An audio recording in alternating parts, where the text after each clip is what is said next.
Geopolitics and Empire is joined by Emmanuel Daniel, who's a global thought leader in the future of finance. He's got a long bio. He's an entrepreneur, writer, listed as a top 10 global influencer in the Fintech Power50. His latest book, you can see right behind him, is The Great Transition, The Personalization of Finance, is here. Welcome to Geopolitics and Empire, Mr. Daniel. How are you? Very happy to be on your show. I've listened to some of your podcasts. There's a lot of ground to cover. Yeah, there's a lot of ground to cover in a short time. And I thought, we spoke recently on my TNT show, more economy, CBDCs, digital currency, and that sort of thing.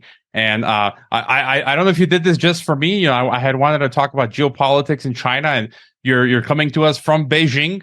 Beijing. I divide my time between Beijing, Singapore, and New York.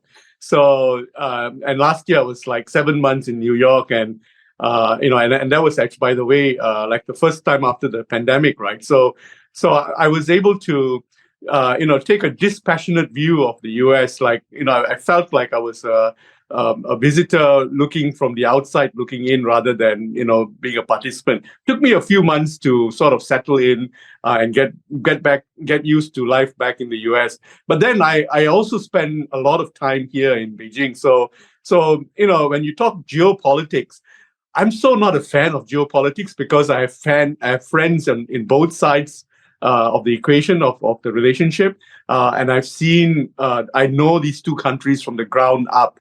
So I'm the last person that you get saying that it's we against them kind of a story. But having said that, I think that relationship needs to be, the narrative, the story needs to be restated more accurately. And that's what I spend more of my time thinking and doing. In fact, right now, like the conversation that we had the other day, if I were to, continue on from finance to what geopolitics is, I would say that I am wrapping my mind around the idea of the dysfunctional state, and the power of the dysfunctional state. And I think that is what the U.S. is to itself and to the rest of the world. When you take the history of the U.S. from the independence start, like 1776,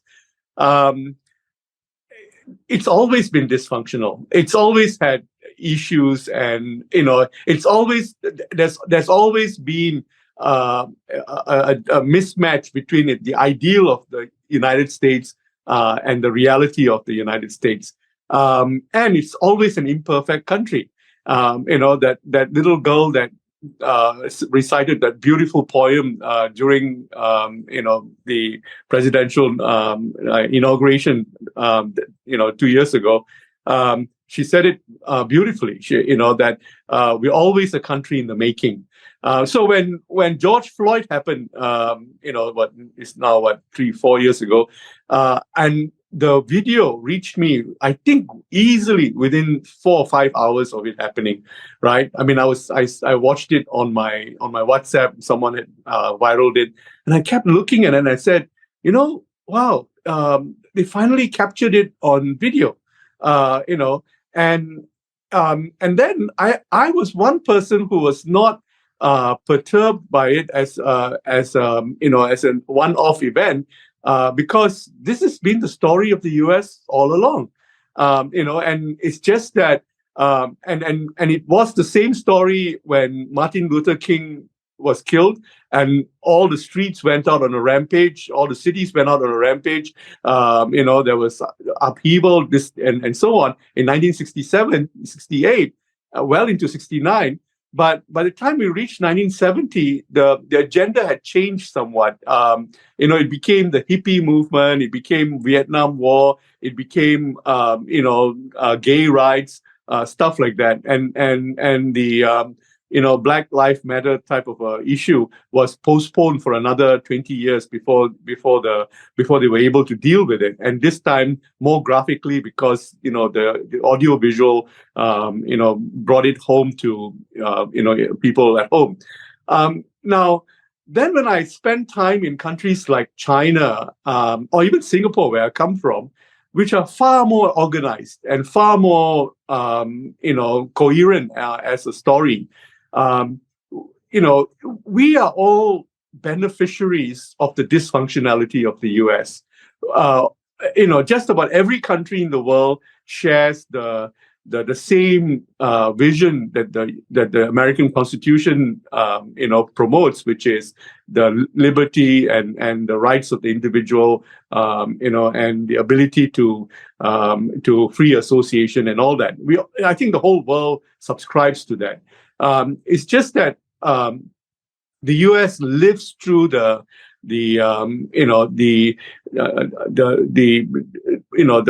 discontinuity and the mismatch, whereas the rest of us are able to pick up on what we like, and we pick and choose, and then we make more perfect societies as a result. And that works for a while until we have the same problems that the US does eventually. So that's how I describe what I think I see happening in the US. And then when I'm in China,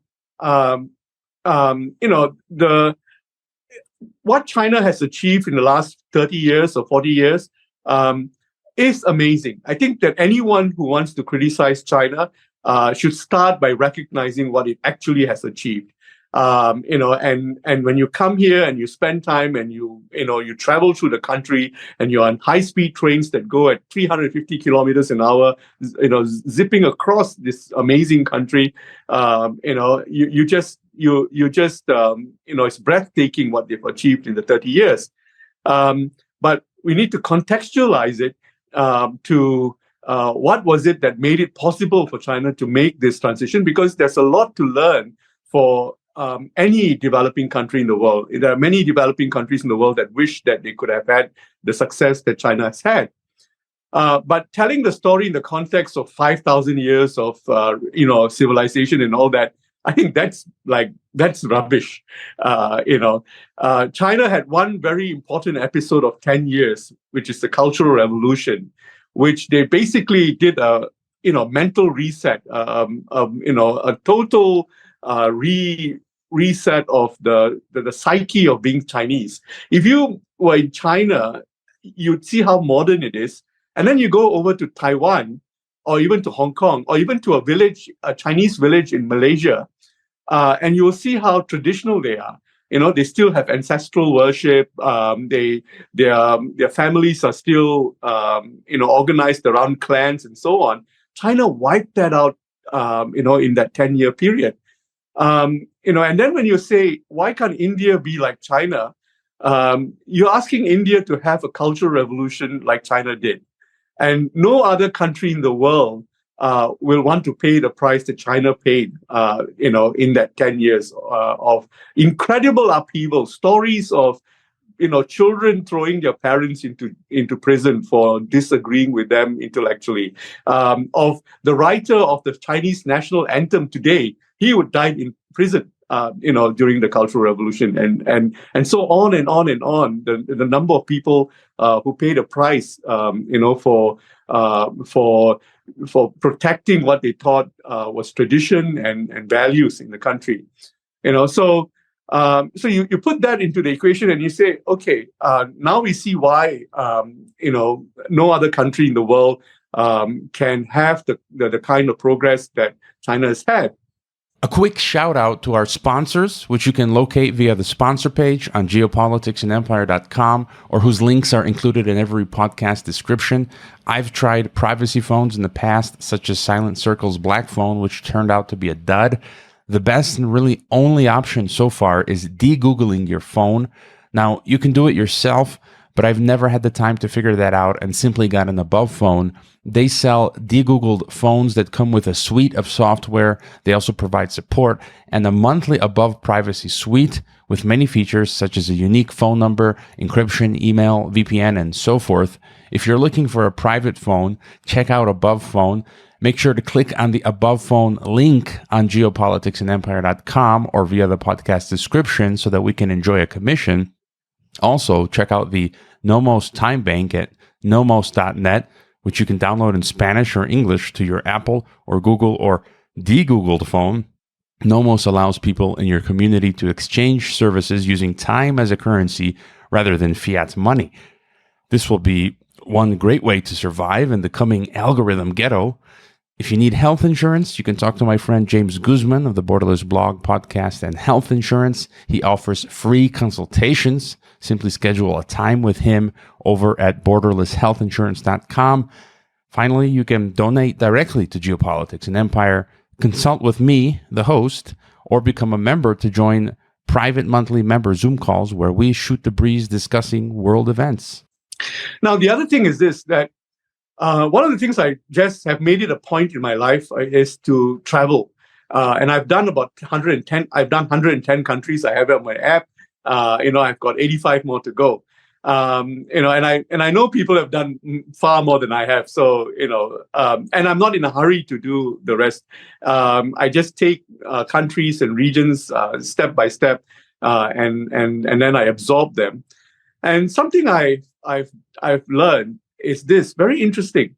I went to Rwanda, and this is a country that has had a genocide only in within memory. It is 1994, 200,000 people killed. 800,000 people killed. 250,000 of them buried in the mausoleum or the monument, in downtown Kigali, right? And today, from the airport to the hotel, the streets are tree lined. There are speed cameras. A zebra. My one test of a civilized society is zebra crossings. Like the street crossing. And if you stand at the zebra crossings, the cars actually stop. They don't just zip past you like in many developing countries. So, and the zebra crossings work. And people are highly civilized. I sat down with the CEO of the largest bank in the country, and so on. And you see what is it that made this country able to make incredible progress. In fact, they call Rwanda the Singapore of Africa now, or the Switzerland of Africa, because the CEO of the largest bank, she spent time in Switzerland and then she came back to serve the country. And then I look at other countries that had similar types of history. Ghana is another one. And then I then think about China and I say, how is it that, why is it that these countries can have such a dark past and make the transitions that they do? And I came up with this phrase, because they have seen the alternative. In fact, it was someone in Ghana who said to me that, despite all the economic problems that Ghana is going through right now, the transition of power is very stable. It's a very respectable country today. And when I asked someone, how is it that you've got such a stable political system? The answer I got was because they've seen the alternative. And the alternative was, a time in the past when the president brought in all the opposition members to the palace and shot them dead in front of live television. So the thing is that, and I can keep going. Like Indonesia, for example, is the most functional democracy in the world today. Nobody talks about it because everything works. The presidents just come and go one after the other. They have one of the best presidents they ever had right now, Joko Widodo, and his term is coming to an end, and he's done an incredible job. And then he will be stepping down, and there will be an election. And holding together the democracy is amazing. And then you ask, how did Indonesia make this transition to a functioning democracy today? Again, it's because they've seen the alternative, which was during the 1997 economic Asian financial crisis, where Suharto had to step down and so on, and then the turmoil that they went through, to build the structures of functioning democracy, So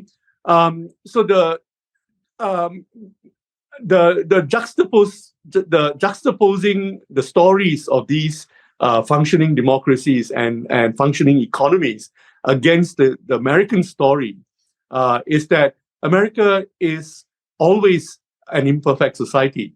And because it's an imperfect society, it can absorb a lot of the innovations that are transforming entire civilizations today. And if you ask me, the one thing that's different between the US and China, or there are two things that are very that underpins the fundamental difference between the United States and China. And one is information, the ability to deal with information, and the other is capital.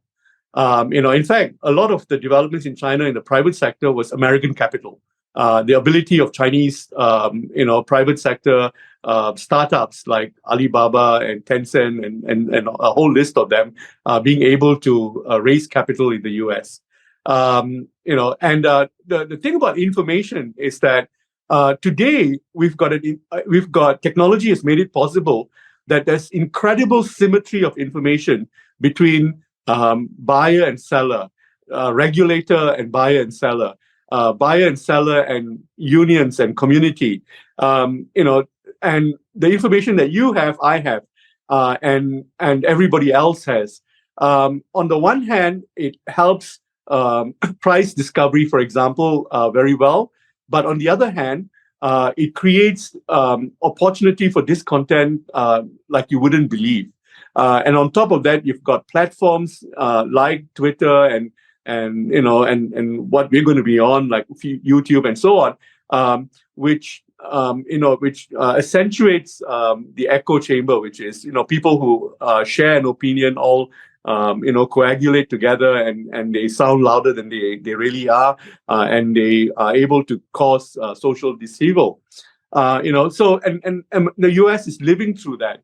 All other countries try to control that as far as they can. And of course, it's the most control in China. So China looks like it's able to handle the transition into an information and network world well, but it eventually will have the troubles that the US has today. And on top of that, in the US, you have this challenge of big businesses being able to commoditize everybody through the use of platforms, and then as a result, it causes disevils in local communities, and society as a whole. And the role of big business in the information era. Now, I think that the US will eventually work its way through these challenges, and at every period, there's usually a plateau that it reaches where it looks like the better society. And right now it doesn't look like it, but I think that, whatever the US experiences, the rest of the world will experience at some point in time. And that's right now in the information network element of it, and also in the area of capital. And in the area of capital, I have a whole set of theories about, the fact that capital itself is being invested in increasingly more ephemeral, assets which don't have an underlying value to it or an underlying business to it, and that in itself is another journey that the US is leading the rest of us. So I wouldn't call it a sunset civilization by any stretch of the imagination. It is pushing ahead, and it is paying a price as it pushes ahead into the network world. So you seem to be bullish then on the U.S. empire. I kind of wanted to play on this theme. There's a lot of talk now about the world is bifurcating, unipolar world to a bipolar or multipolar world, East versus West. What is it? Washington, London, and Brussels versus Eurasia. A little bit of Mackinder in there, and the world island, and there's new Cold War 2.0. There's talk about the West is getting kind of hawkish regarding China and Taiwan. So there's a lot of this talk, Graham Allison and the Thucydides trap. And so where do you see us going? Is there this potential for a military conflict, or is it going to be played out economically? And you seem to view the U.S. as still strong, which I'm tending to think that's the case. And then how strong is China going forward? So any further thoughts on this sort of East versus West? This idea of East versus the West, the idea of we against them, the Thucydides trap, that's a Western construct. One of the nicest thing of being Asian is that I don't need to subscribe to that. And what I see happening, in fact, Farid Zakaria wrote The Rise of the Rest, right? Which is, yes, the US is the most advanced, country in terms of technology and stuff, but the rest have risen up too.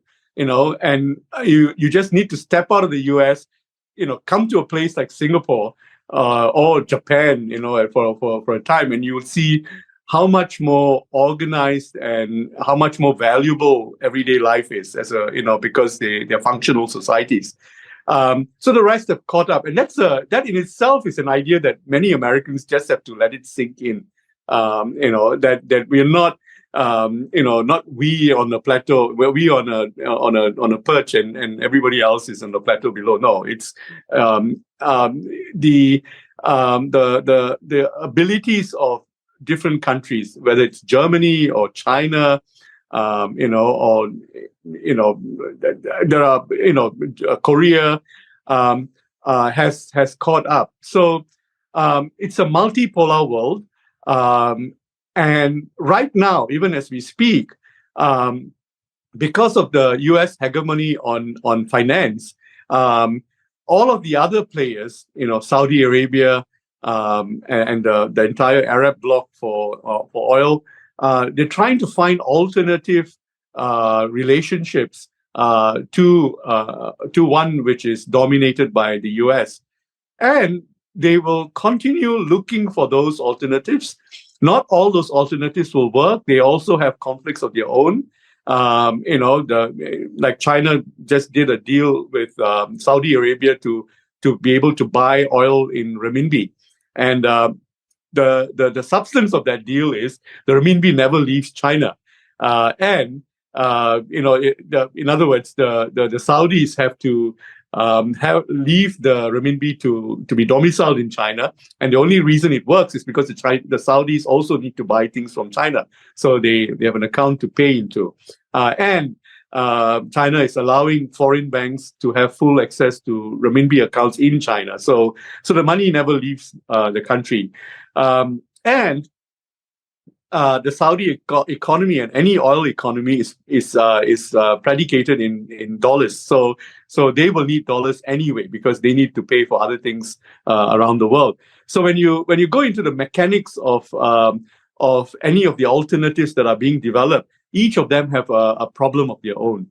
So now and then when the U.S. Antony Blinken goes around the world trying to make relationships with the rest of the world.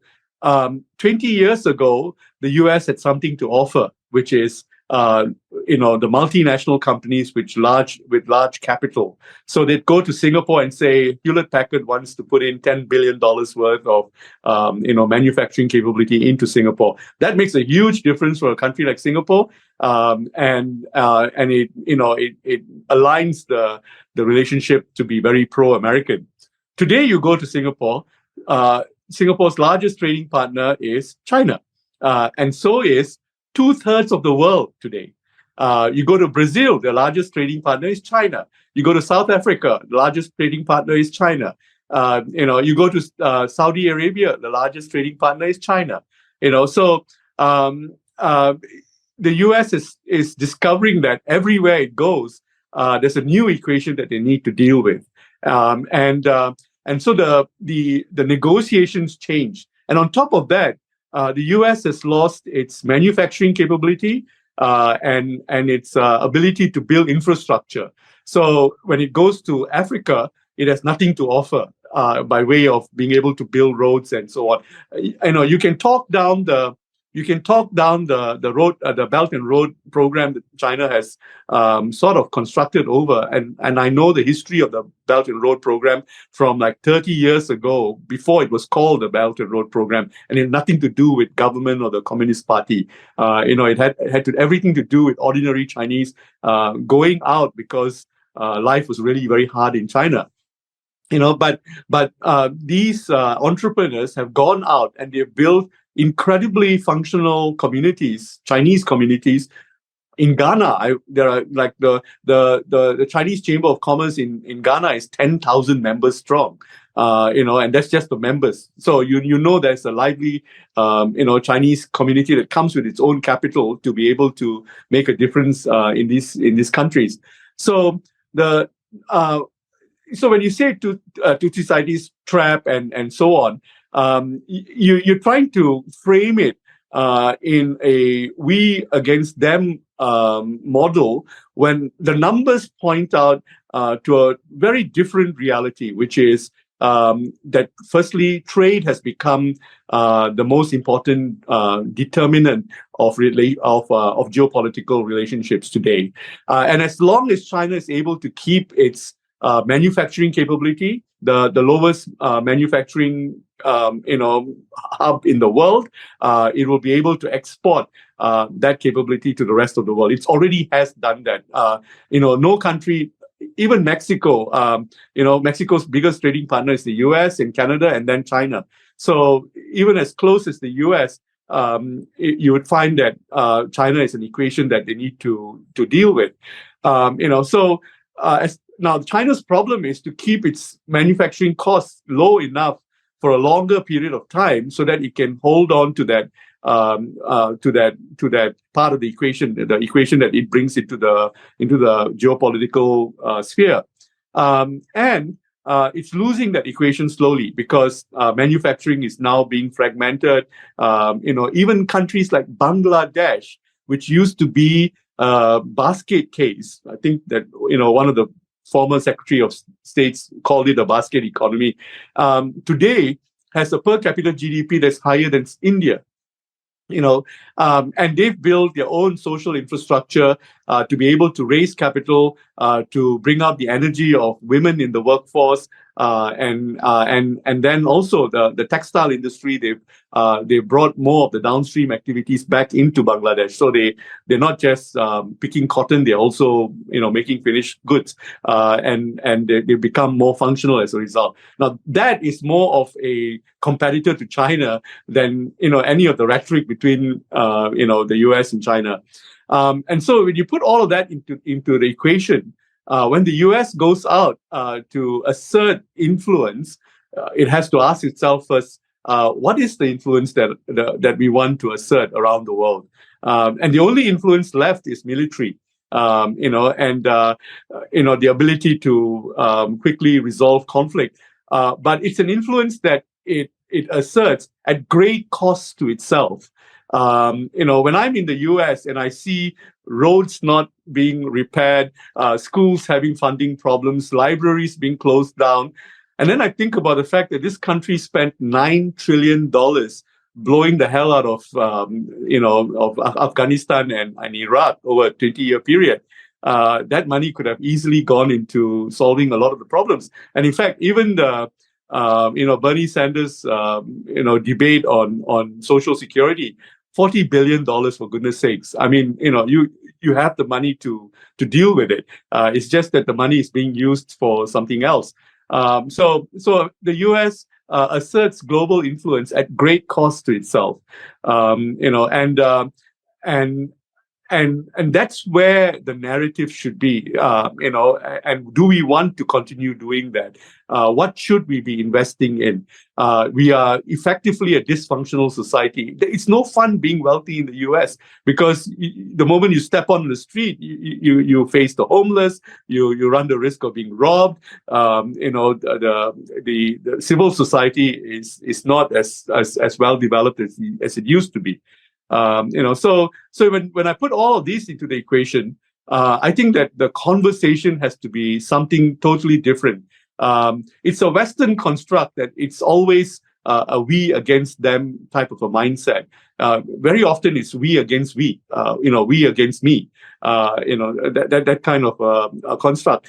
And why I say all this is because in Singapore, for example, we are actually made up of different races. A lot of people think that Singapore is Chinese, but 70% of the population is Chinese, but 10% is Indian and 14% is Malay, and then there are a whole range of other races. So if you talk about multiculturalism,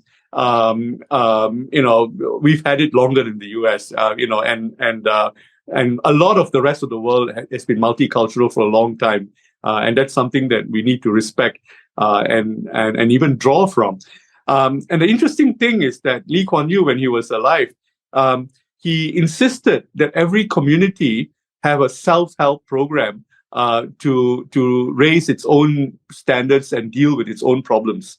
So the Indian community, which tended to be made up of either professionals at a high level or people whose ancestry is indentured laborers who are at the lowest rung of society, they were told to have their own teachers helping their kids, their own entrepreneurs funding poverty eradication programs and so on, and then the Chinese and the Malays and so on. So the idea that you help yourself is a very highly developed idea in Asian communities, and so I carry that with me when I look at problems that different countries face. And in the US today, everyone just looks at the state and saying, the state should help me solve this problem. And I think that and the US didn't used to be that way. And I think that some of these mindset issues need to be reconstructed if we're going to solve some of these problems. But having said that, technology is driving us well into the future, and it's setting the agenda for us, and we need to cope and keep up with it. Yeah, and then again, to look extrapolate a bit, get your thoughts, talking about China, and then in your book you touch on the next financial crisis, mentioning how it will be more asset light than previous ones, and then of course what's going on in Ukraine. Some people are saying the war in Ukraine can be a catalyst for many other things, that it's wiping out the middle class, it's impoverishing Europe as a result of sanctions that are backfiring, and inflation and things like this. And so just your thoughts, I guess, on any future financial crisis, and then how will Ukraine change anything going forward in your mind? One of the things I think about war, whether it's Ukraine or even World War II, the Germans inventing the V1 and V2 rockets and so on, is how war speeds up technology development like you wouldn't believe. And then the ability of the defense industrial complex to innovate is just amazing.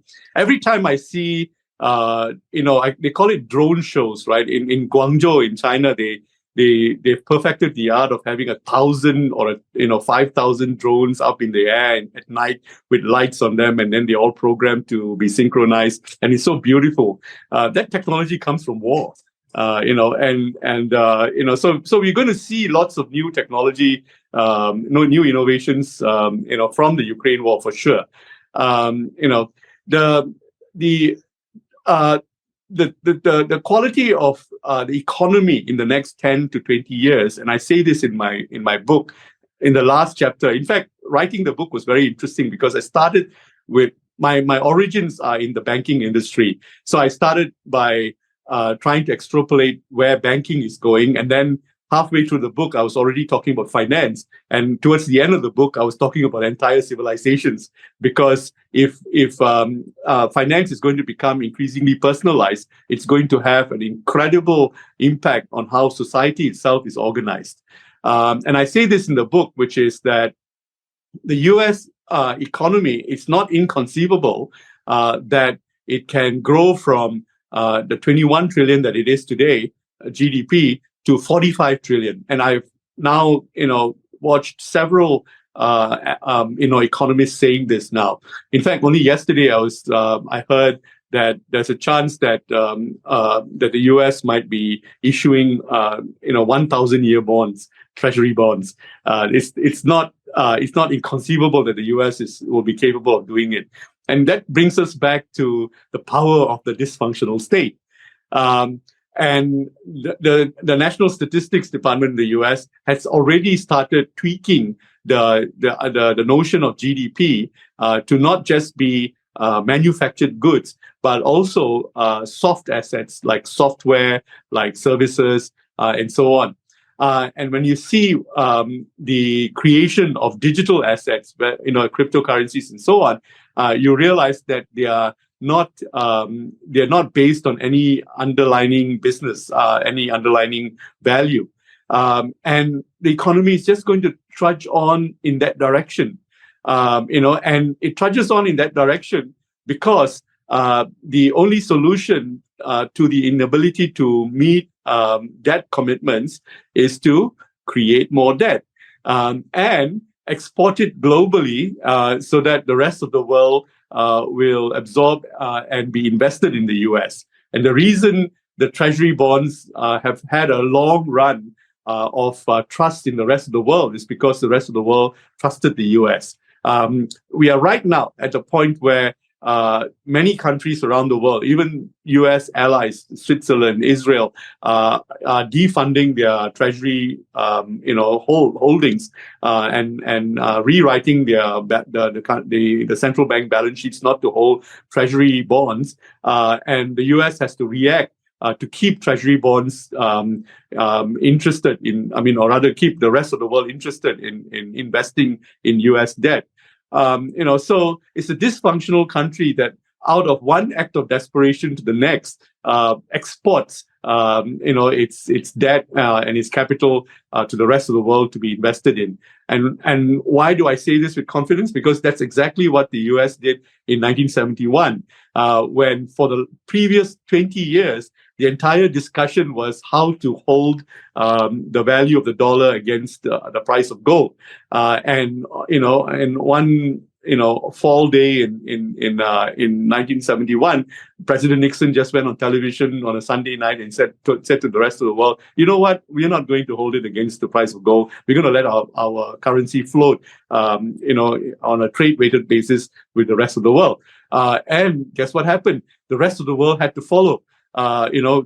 Many countries then had to, float their currencies to find their value on a trade-weighted basis because holding it against the price of gold was becoming untenable and was most untenable to the U.S. So when you look at every major decision that the U.S. has made, it's always been at critical points, out of a no-choice situation, out of desperation, entering World War II.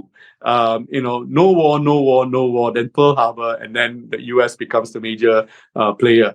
So every time I see a debate, right now there's a debate as to how to regulate cryptocurrencies in the U.S. and the SEC has a mindset, and then the Treasury Secretary Janet Yellen, who has a central bank mindset, putting her weight behind it.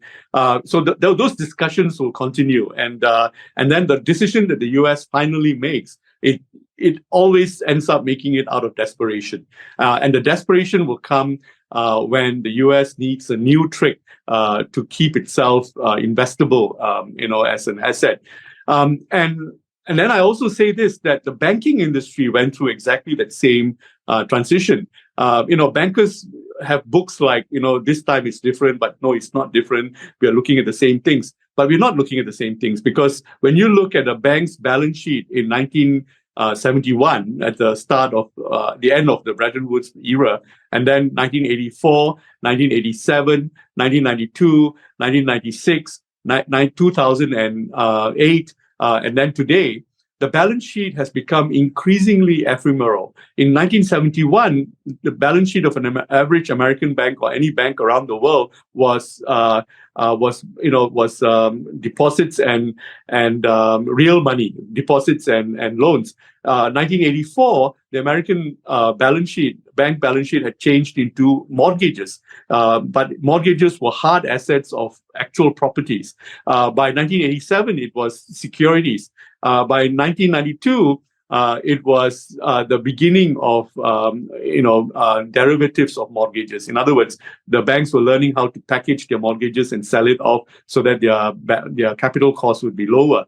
And like that, by the time you reach the 2008 crisis, it was derivatives of derivatives. It was futures and so on, which the Wall Street banks were trading on. So the balance sheet has changed. So what I'm saying is that the next financial crisis will be on an increasingly ephemeral asset base that is not based on any underlying asset, and that actually sets the stage for the digital economy that we are walking into right now. The US is the best place economy to take us there. So when the US economy becomes 45 trillion and therefore the rest of the world still depends on it as an engine for growth, a lot of it is on ephemeral assets. And then I also talk about the fact that companies as engineering intensive as GE are talking about the fact that the data in GE is more valuable than the actual manufacturing business, and so on and so on and so on. So I think I see the I see the direction where we're going. Then the question is, how do you manage an ephemeral economy, an economy that is not based on any underlying asset, and the disciplines that are involved. And the US, honestly, is in a position to answer this question more than any other economy in the world because of the freedom of information and the fact that it is the first victim of the future. It's the economy that is facing some of these realities up ahead to the rest of the world. You're one of the first persons that sort of explain where we're going in such a unique way. So if I get it right, it seems like, as you say, we are going into this CBDC digital currency metaverse world. The US is kind of leading us there, and China. It seems like so they're going to pull off another 1971 to sort of push us into this space. Is that kind of how it's going to look like? That's what the US is going to do. They're going to pull up. That's a nice way of putting it. They're going to pull off another 1971, and another 1938, and another 1911. So the U.S. has been doing this all through its history. It's one act of desperation after the other.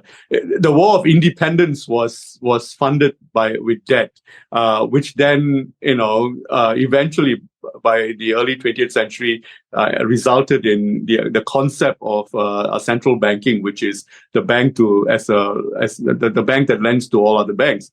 So there's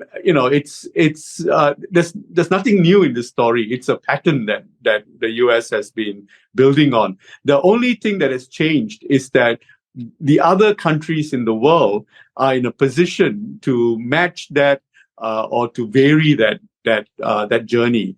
And when I think of the US in this way, I also then look back at history and say, which other civilizations had this problem or this kind of a scenario? It was really the Roman Empire.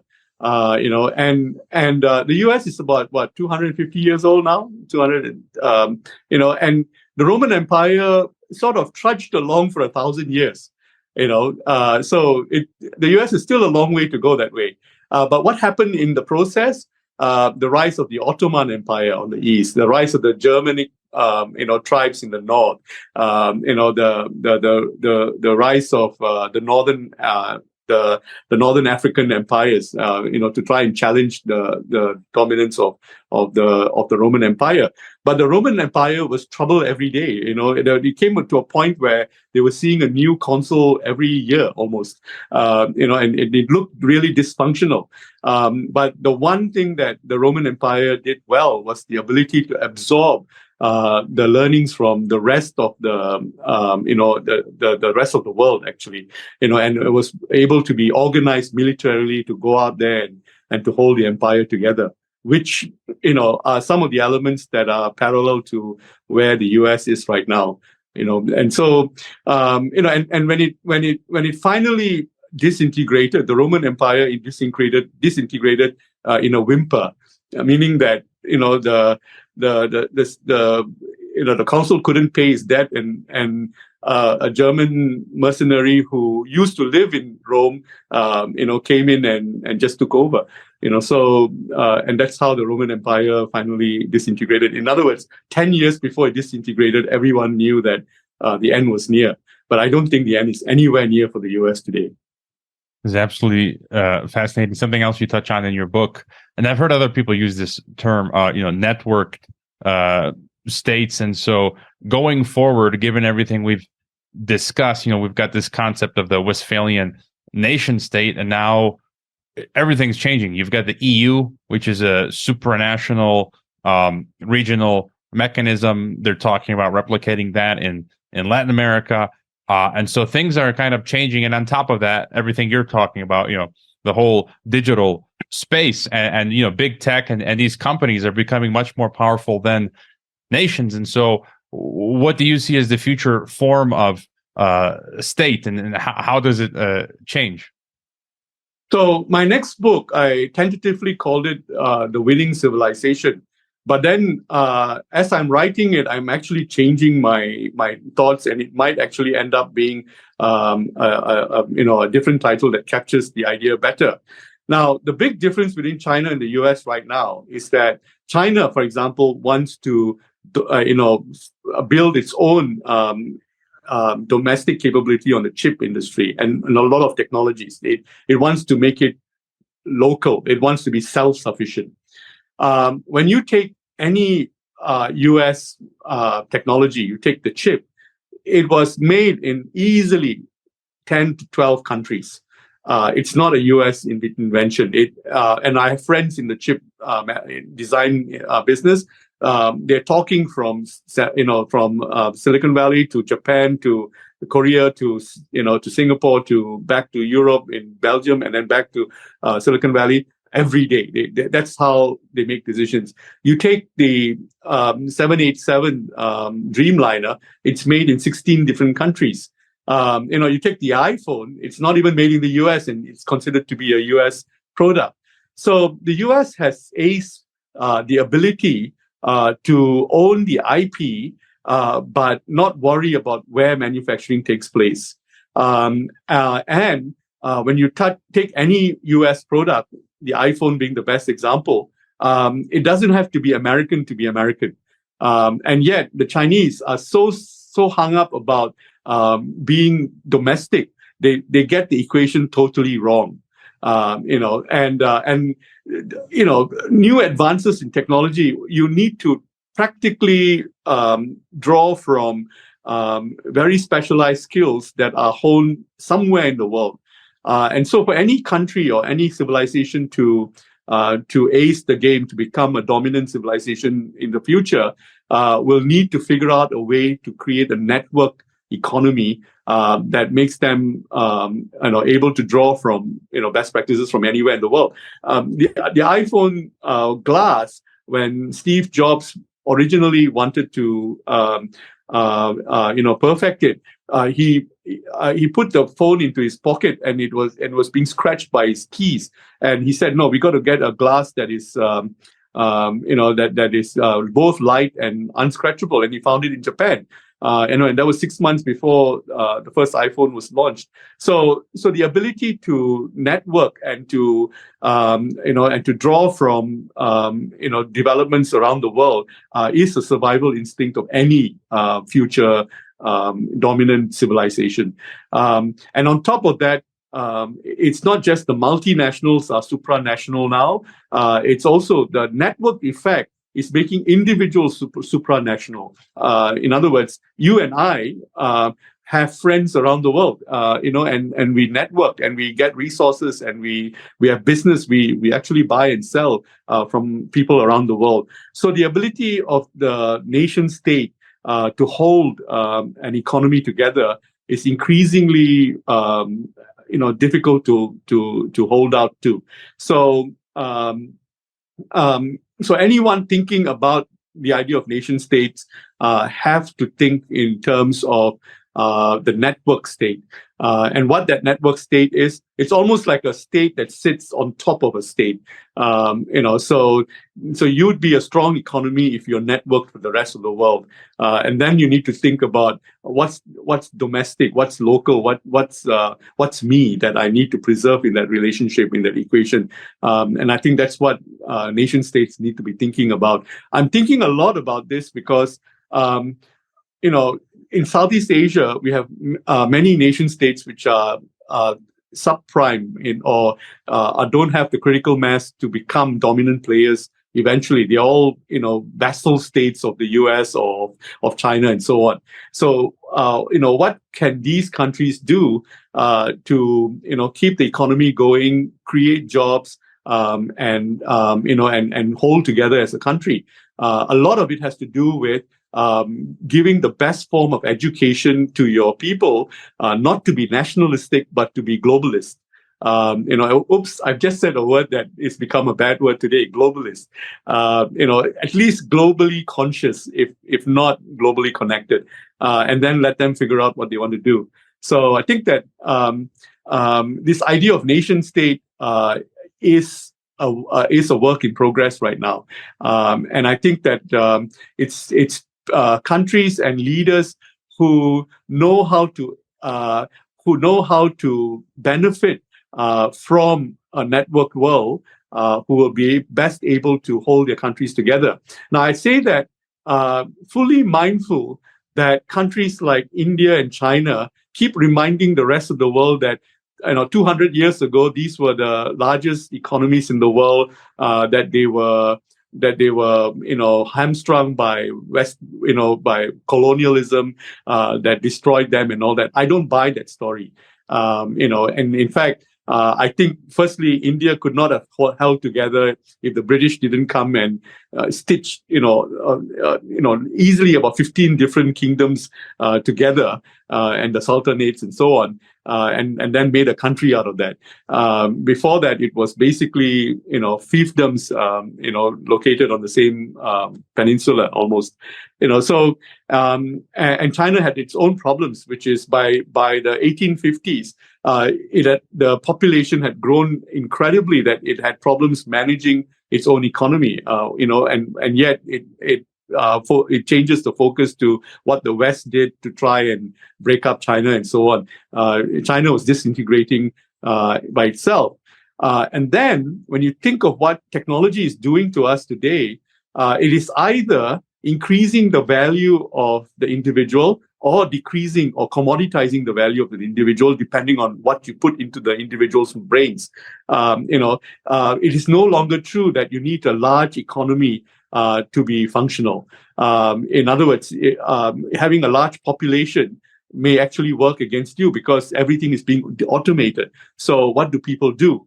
And so you need to start thinking about robotics. You need to take productivity to its extreme, and so on. And then what you do with your people. Countries like China and India have to answer this question. In fact, I think that China's population decline may well work in its favor, because by the time it's now 1.5 billion, apparently it's going to go down to as low as 850 million. China has absorbed and has embraced productivity wholeheartedly. When I first came into this country, I was surprised. If you go into a railway station in India, you will see that the porter is so afraid of automation that he insists on carrying all your bags physically on his head and on his hands and everything, because he wants to show that he's still relevant. Whereas in China, they embrace productivity openly and then figured out something else for the manual laborer to do, and they're continuing doing that. They're not afraid of the fact that a job can be taken over by a machine. You go to the cinemas or the movies, you buy it on the machine rather than in person, and that calls into question the productivity of the manual laborer, and village people who are migrating into the cities. And for now, there's a lot of delivery service and so on, and even that's going to be taken over by drones and stuff like that. So the countries that are brave enough to deal with the productivity element that's coming on stream will now need to figure out, what do they do with the rest of the population. And I say that everything depends on what you put into the head of the individual. If what you put into the head of the individual is vote for my party because I'll give you a job, then you are creating your own problem for the future. So that's how I assess how different countries are preparing for the future. And I think that this whole dynamics and the dysfunctionality of societies holding together is most pronounced in the US right now. And we can go on talking about how difficult it is in the US today, to hold a job, inflation and all of that. So, it's the countries that figure it out that will take us on to the next level. Yeah, we've covered a lot, and I think you're one of my guests that seems the most positive, optimistic going forward. Is there then any other issue you wanted to get across, or any final thought for us? Well, final thoughts is that look at the numbers. Always be dispassionate in assessing the real challenges that we face, and that when you travel and so on, don't try to superimpose your reality on someone else, and because that person's reality or that country's reality may well have an answer that you may not be looking at. So that's why sometimes I have the most surprising findings in the most difficult countries, Rwanda, Bangladesh, even down to Burundi. I learned a few things there, and